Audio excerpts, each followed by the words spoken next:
नमस्कार, आप देख रहे हैं पर्सनल फाइनेंस से जुड़ा हमारा खास शो मनी मंत्र और इस खास एपिसोड में आप सभी का स्वागत है। मैं हूं आंचल गुलाटी कुंबर। वो कहते हैं कि नौकरी हो या कारोबार, रिटायरमेंट एक ऐसा पड़ाव है जो हर किसी की जिंदगी में आता है, आपकी हो चाहे मेरी।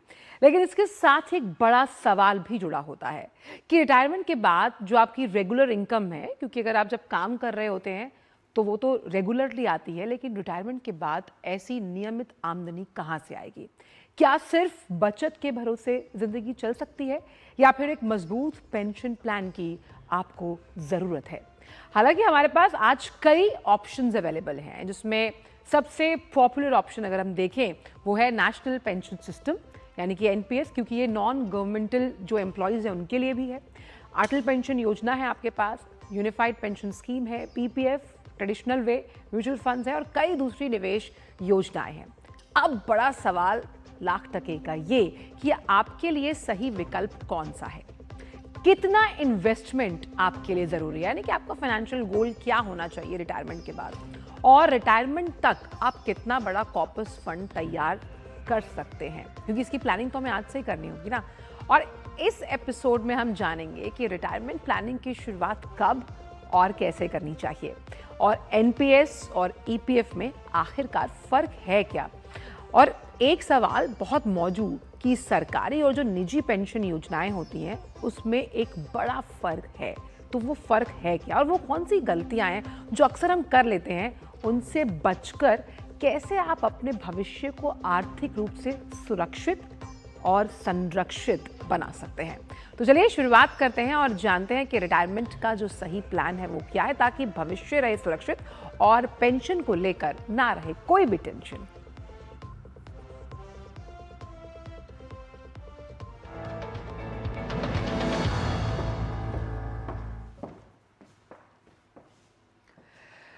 तो सबसे पहले हम ये जानते हैं कि आखिरकार लगातार जब हम पेंशन की बात कर ही रहे हैं तो पेंशन ज़रूरी क्यों है, इसे समझते हैं बहुत ही आसान भाषा में, क्योंकि इस शो का मकसद ही यही है कि हम आसान भाषा में आपको तमाम फाइनेंस से रिलेटेड बातें बताएं। तो रिटायरमेंट के बाद एक रेगुलर इनकम का बहुत ही बेहतरीन सहारा माना जाता है जब आप पेंशन की बात करते हैं। और सबसे अहम ये है कि क्योंकि आपकी रेगुलर इनकम रुक जाती है, क्योंकि आप ऑफिस नहीं जा रहे, तो ज़रूरतें तब भी बनी हुई हैं, और ख़ास तौर पर कि आप एक एजिंग प्रोसीजर में हैं, यानी कि आप एज कर रहे हैं, तो मेडिकल खर्चों को संभालने के लिए ये आर्थिक मदद भी प्रदान करती है। और साथ ही साथ आपको हमेशा सेल्फ रिलायंट यानी कि आत्मनिर्भर बनाए रखने के लिए भी एक बहुत महत्वपूर्ण जरिया है। इसके साथ साथ भविष्य की जो तमाम वित्तीय चिंताएं हैं उन्हें कम करने में मदद करती है। आपको पता है ना कि आपका एक रेगुलर इनकम आ रहा है, तो आपके तमाम जो टेंशन्स हैं वो कहीं ना कहीं कम होते चले जाते हैं। इसके साथ साथ वृद्धावस्था में, यानी कि जब हम उस एज को क्रॉस कर जाते हैं, आर्थिक सुरक्षा यानी कि financial security, that is very important, वो आपको देती है। और सबसे अहम कि आपको स्वाभिमान के साथ जीना सिखाती है, दूसरों पर आपको निर्भर नहीं होना कि मुझे पता है कि मेरे घर में इस सामान को लाना है या मुझे कहीं ट्रैवलिंग भी करनी है आफ्टर 60, तो मेरे पेंशन का वो पैसा वो मेरा है, क्योंकि मैंने बहुत पहले से इसकी प्लानिंग की थी, तो इसलिए मुझे किसी और पर निर्भर नहीं होना है। अब क्योंकि बात हमने प्लानिंग की तो रिटायरमेंट का सही प्लान आखिर क्या है, इसे भी समझते हैं। सबसे पहला अगर थंब रूल हम इसे कहें तो वो ये है कि आपको टाइम रहते यानी कि समय रहते ही अपने इन्वेस्टमेंट की शुरुआत करनी है। और ये होती कैसे है, वो आपके हैबिचुअल कह सकते हैं कोर्स ऑफ एक्शन में आना चाहिए कि मुझे नियमित बचत करनी है और इसे एक बड़ी निवेश की आदत अपनाएं, क्योंकि कहते हैं ना कि आप उसे अपनी जीवन शैली में शामिल कर लें। हम जैसे हम खाना खाते हैं, पानी पीते हैं, तो हमें पता होना चाहिए कि इतना पर्टिकुलर अमाउंट जो है वो मुझे निवेश करना ही है अपने भविष्य के लिए, अपनी रिटायरमेंट को प्लान करने के लिहाज से। अब एसआईपी के ज़रिए आप एक लंबी अवधि का निवेश कर सकते हैं, और हमने कई बार शोज़ किए हैं एसआईपी के ज़रिए अलग अलग, उसमें भी ऑप्शंस अवेलेबल होते हैं। और रिटायरमेंट के लिए आप एक अलग फंड भी तैयार कर सकते हैं। और इसीलिए एनपीएस की अगर बात की जाए तो रिटायरमेंट प्लानिंग के लिए इसे सबसे मुफीद माना जाता है। ऐसी एक योजना अटल पेंशन योजना भी है जो सरकारी योजनाओं का लाभ आपको देती है। अब इसमें क्या है कि इक्विटी और डेट दोनों में एक संतुलित निवेश रखने की आपकी अप्रोच, स्कूल ऑफ थॉट होना चाहिए, और समय समय पर आप इसे चेंज करना चाहते हैं तो उसके लिए आपको इसकी समीक्षा करना बेहद ज़रूरी है। अब क्योंकि हमने कई योजनाओं के बारे में आगे भी हम बात करेंगे, लेकिन अटल पेंशन योजना की अगर हम बात करें, क्योंकि ये सरकारी योजना और कैसे ये आपके लिए फ़ायदेमंद साबित होती है, उसकी शुरुआत आपको बताएं 2015 में की जा चुकी है। और 18 से 40 वर्ष की अगर आप एज लिमिट में हैं तो आपके पास शामिल होने का मौका है, यानी 40 के बाद आप इसमें शामिल नहीं हो सकते। अगर आपकी एज लिमिट 18 टू 40, आप देखिए स्टार्टिंग एज 18 रखिएगा, यानी कि यहीं से आपके दिमाग में हम ये बीज बो रहे हैं कि आप अपनी रिटायरमेंट प्लानिंग शुरू कीजिए। 60 की वर्ष की आयु के बाद, यानी कि आफ्टर 60, हालांकि now 60 is the new 40s और 20s ऑल्सो, तो आपको पेंशन का लाभ मिलेगा और 1000 से 5000 तक मासिक पेंशन का विकल्प आपके पास है, यानी कि ये विकल्प के तौर पर आप इसे चुन सकते हैं और अंशदान के आधार पर ही पेंशन को तय किया जाता है। अब इसमें बैंक खाते से ये ऑटो डेबिट हो जाती है और ये सुविधा जो है, अगर हम इसे देखें तो 21 अप्रैल 2026 तक, आप मानिए यही 2026 जो है, 9 करोड़ से ज़्यादा जो ग्राहक हैं वो इसे जुड़ चुके हैं। तो आपका ये जो रिटायरमेंट प्लान है वो और कैसे प्रभावी हो सकता है आने वाले समय के लिए, इस पर जानकारी देने के लिए बेहद ही विशिष्ट मेहमान इस वक्त स्टूडियो में हमारे साथ मौजूद हैं।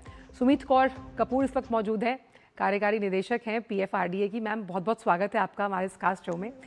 पहला सवाल यही है, क्योंकि हर किसी को ये लगता है कि आफ्टर 60 मैं एक बहुत ही आरामदायक ज़िंदगी जीऊँ, और उसको जीने के लिए आपके पास पैसा होना बहुत ज़रूरी है।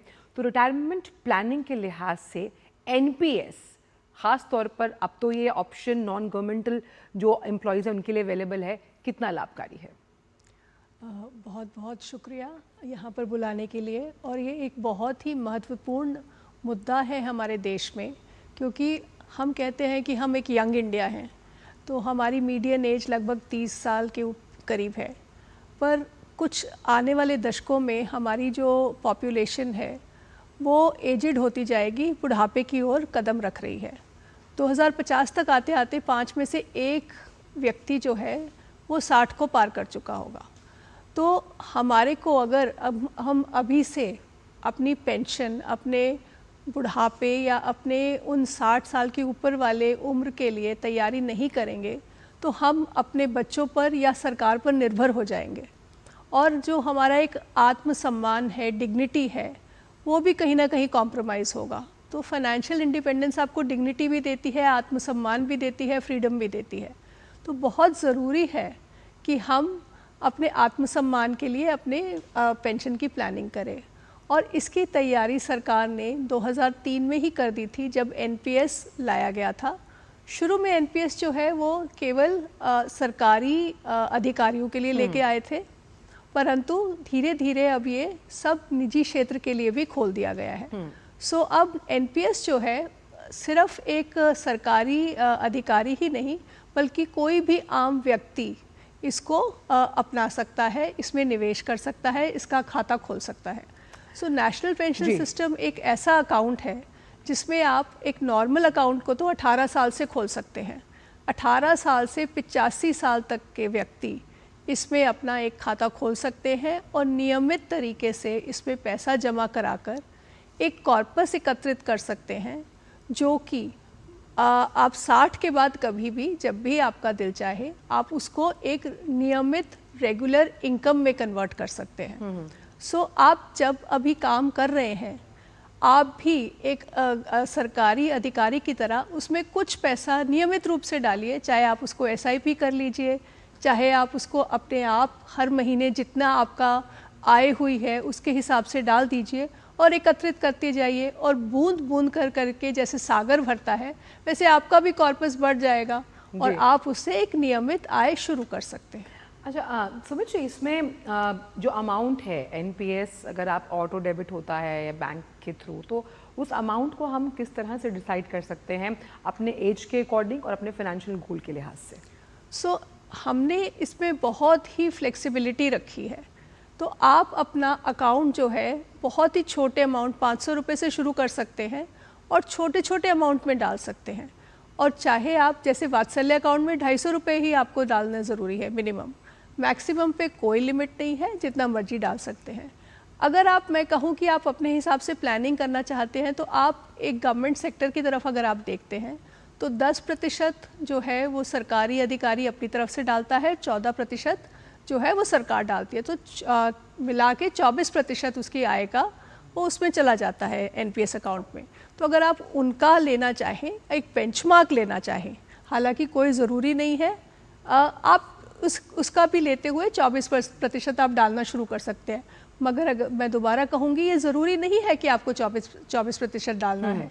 आपके पास जितनी आय है, जितना आपका कैपेसिटी है, कैपेबिलिटी है, जितनी आप डालना चाहें उससे शुरुआत कर सकते हैं। ज़रूरी ये है कि वो नियमित होना चाहिए, डिसिप्लिन्ड वे में होना चाहिए।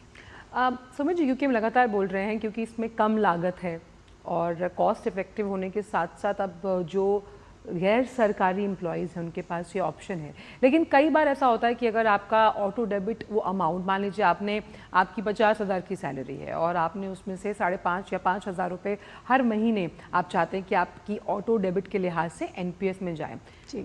बाई चांस ऐसा होता है कि आपकी वो ऑटो डेबिट किसी वजह से अनसफिशिएंट फंड्स अगर हैं आपके अकाउंट में नहीं हो पाती, उस सिनेरियो में यानी उस केस में जो व्यक्ति है वो क्या कर सकता है? तो उसमें कोई चिंता की बात नहीं है। कभी कभी टेक्निकल ग्लिच की वजह से या फंड सफिशिएंट ना होने की वजह से अमाउंट जो है आपके अकाउंट तक नहीं पहुंच पाता है, तो आप उसको दोबारा से कभी भी जमा करा सकते हैं। और एक अकाउंट का या एक मंथली डेबिट मिस होने से आपका अकाउंट बंद नहीं हो जाएगा।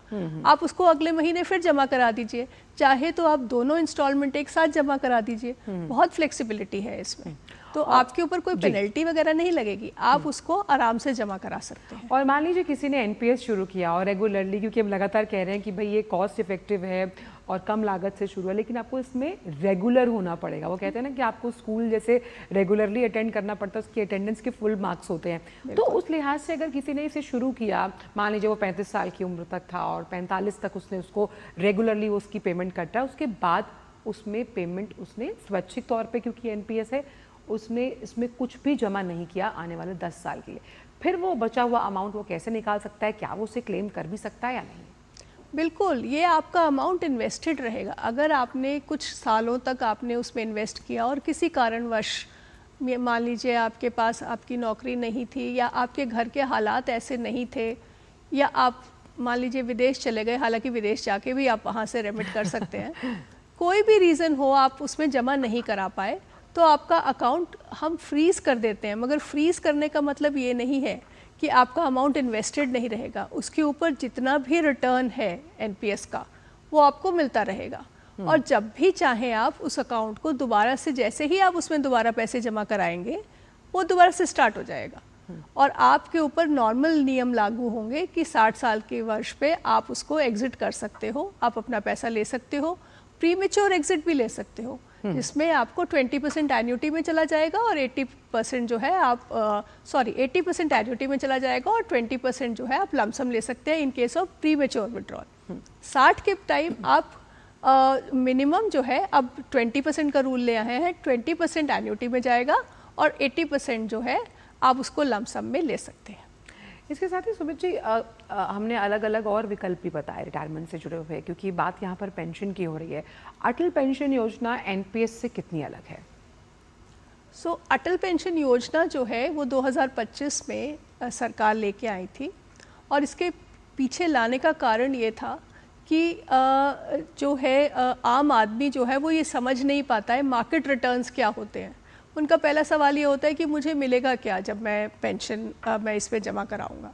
तो गवर्नमेंट ने गारंटी दी कि अगर आप नियमित रूप से, हमारा एक टेबल है, जैसे 18 साल पे अगर आप उसको शुरू करते हैं तो मात्र 42 रुपये अगर आप पूरा जमा करते हैं 60 साल तक, तो आपको 1,000 रुपये पेंशन 60 साल पे स्टार्ट हो जाएगी। और अगर आप 40 साल के हैं तो लगभग 264 रुपीज़ आपको हर महीने जमा करने हैं 60 तक, तो आपकी 1,000 की पेंशन स्टार्ट हो जाएगी। तो आप 1,000 रुपये, 2,000, 3,000, 4,000 या 5,000 का एक स्लॉट चुन सकते हैं। जितने भी आपकी कैपेसिटी है जमा करने की, आप उसके हिसाब से आप चुन सकते हैं। और उसमें नियमित रूप से पैसा जमा कराइए और 60 पे आपको गवर्नमेंट की गारंटी है कि आपको 1000 या 2000 या जो भी आपने स्लैब चुना है उसके हिसाब से पेंशन स्टार्ट हो जाएगी। तो ये एक बहुत बड़ा फ़र्क है और ख़ास तौर पर अगर आप एनपीएस से यूपीएस भी शिफ्ट करना चाहते हैं तो ये भी ऑप्शन आपके पास रहता है। आगे किस तरह की गलतियाँ हमें नहीं करनी चाहिए जब भी हम रिटायरमेंट को प्लान करते हैं, इस बारे में भी हम आगे करेंगे चर्चा, लेकिन वक्त एक छोटे से ब्रेक का है। आप देखते रहिए मनी मंत्र पर ये खास शो। खाने में मेरी क्वीन के लिए क्या है? किंग मटर पनीर, किंग बैगन भरता, king veg pulao, king palak paneer kofta. ये सब किंग क्यों? क्योंकि ये सब बना है MDH किचन किंग से आपका बॉस। MDH किचन किंग, असली किचन किंग। MDH मेरी पसंद, मेरी पसंद, मेरी पसंद, मेरी पसंद, हमारी पसंद। हम सबकी पसंद। मजबूत देश का मजबूत सरिया हो गया स्टील। मैं तो रेडी हूँ यार, बड़े मजे आने वाले हैं। चल पड़े ट्रैकिंग पे। अरे आंटी, हम कोई ट्रैकिंग पे नहीं, दर्शन करने जा रहे हैं। ये है नया भारत, जागा हुआ भारत, विरासतों से और जुड़ा हुआ भारत, गुलामी की मानसिकता से मुक्त भारत। जहाँ जहाँ जाते हैं सुविधाएं वहाँ पहले ही पहुँच गई होती हैं। 12 साल आस्था के, 12 साल विश्वास के, विकास के, जन कल्याण के।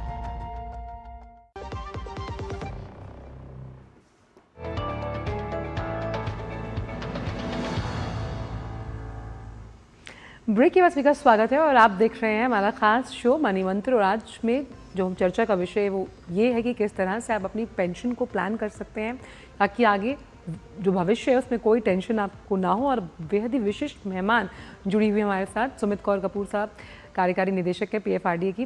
मैम, ये भी समझना चाहेंगे कि कई बार हम ये सोचते हैं कि रिटायरमेंट प्लानिंग के लिए हम हर महीने कुछ पैसा जो है उसको अपने नॉर्मल बैंकिंग सेविंग अकाउंट में रख लें। ट्रेडिशनल तरीका है FD या के लिहाज से उसे सेव कर लें या PPF के लिहाज से सेव कर लें, लेकिन अब और भी ऑप्शंस जैसे हम बता रहे हैं वो अवेलेबल हैं बाज़ार में।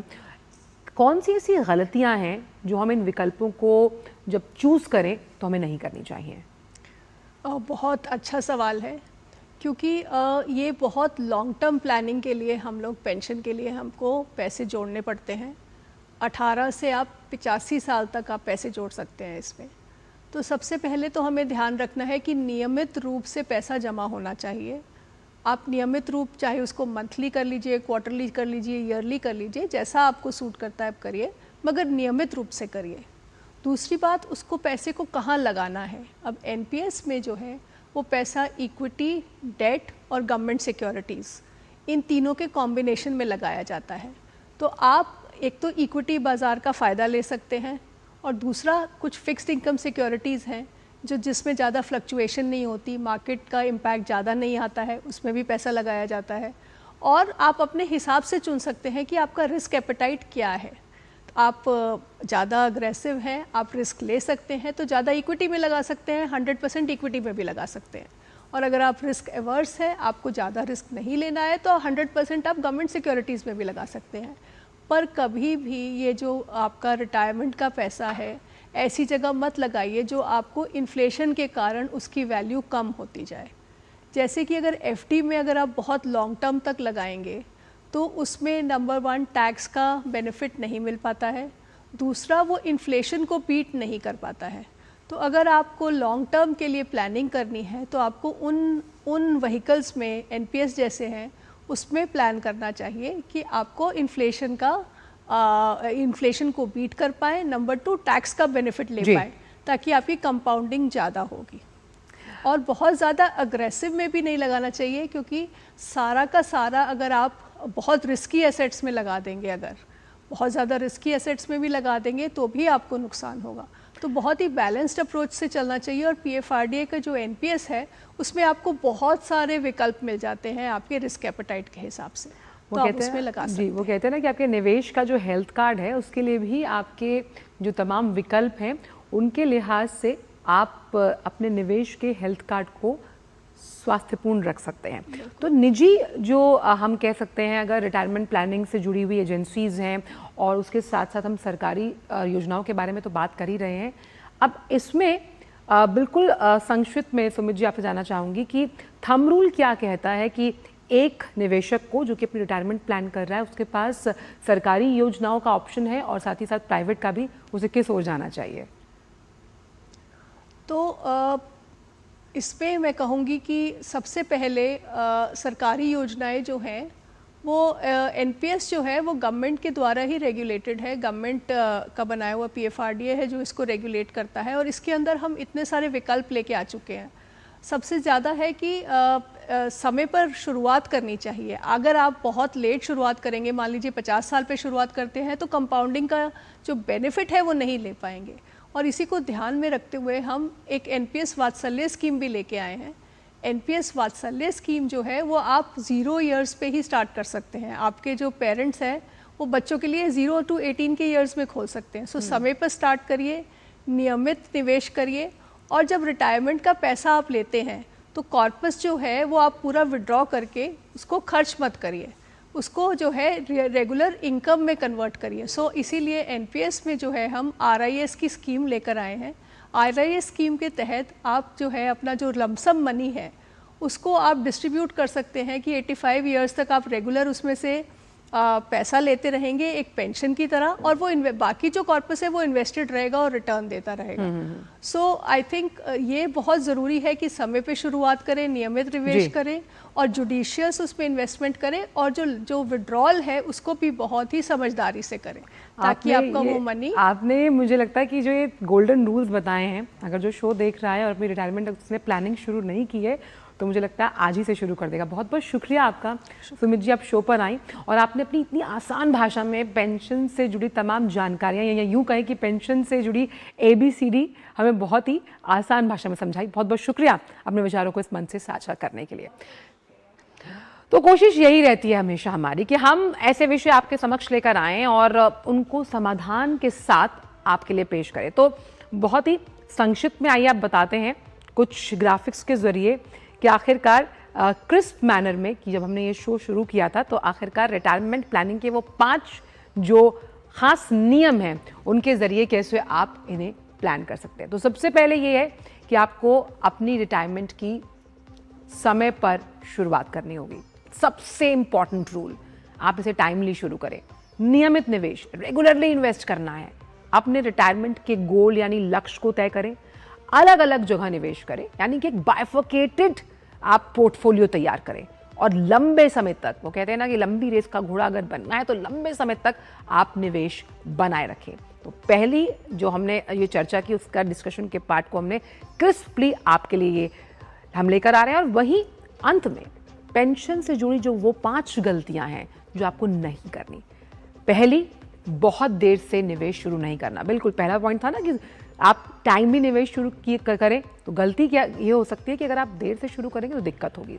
दूसरा, रिटायरमेंट के लिए अलग फंड ना बनाना। आप सोच रहे हैं कि जो मेरा एक इमरजेंसी फंड है या बच्चों के लिए जो मैंने पैसा जोड़ा है उसमें से मैं निकाल लूँगा, ना, उसके लिए अलग फंड बना के रखिए।